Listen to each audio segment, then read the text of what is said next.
All right, it is time for a story of a famine victim.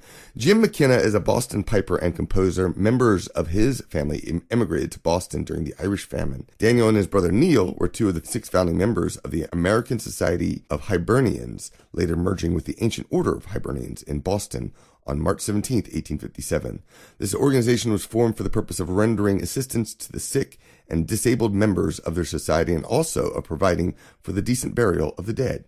Jim's great-great-uncle from Drumkeeran, Ireland, Thomas McPartlin, performed traditional music on the banjo in Boston during the late 1800s. In November 2017, Jim's performance of his composition, Lament for Bridget O'Donnell, a Victim of Famine, was included in the soundtrack of the Kilkenny Famine Experience Memorial Audiovisual Tour. He sent another Lament for the Forgotten Irish of Catholic Mount Auburn Cemetery, and I'm going to share his story and that tune right now.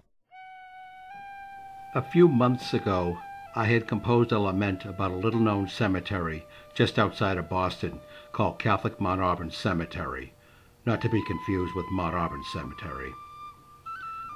When I was a child, my father used to take our family to visit his maternal grandparents at Catholic Mount Auburn. They were the only relatives that my father knew who were buried at that cemetery.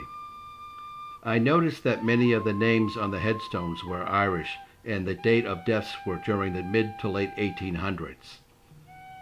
I had assumed they were Irish immigrants who came to Boston during the Irish famine. Little did I know, some of those Irish immigrants were my relatives. Presently, I know of 34 relatives buried there. 12 were under the age of 6, 8 of whom were 1 year or younger.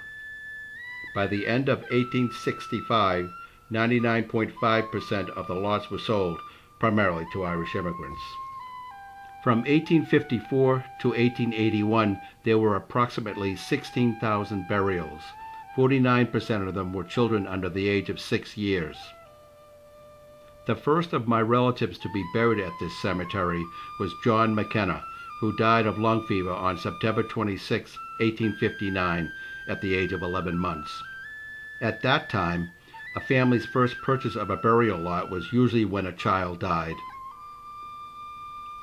The land for this cemetery was first purchased by an Irish undertaker, Patrick Denver, on February 13, 1854. The following day, Mr. Denver, for the same amount of money, conveyed that property to the Bishop of Boston. About 50 years later, the Archdiocese attempted to purchase an adjacent lot, but were denied by the Cambridge Board of Aldermen. Some of the residents along Brattle Street objected to the sight of funeral processions, which they found to be obnoxious.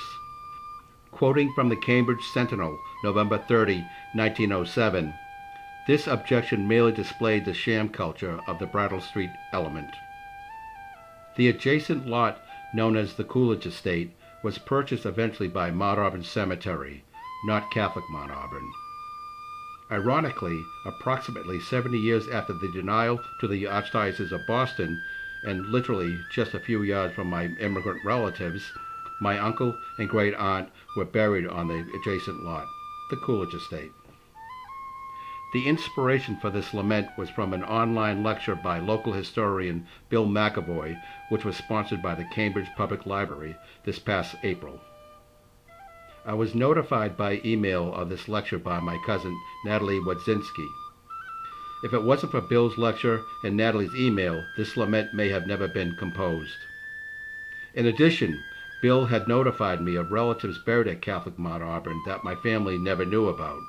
Literally, they were forgotten to history. Finally, I'd like to thank my father and cousins Helen Ruffing and Natalie Wadzinski for their extensive research of our family.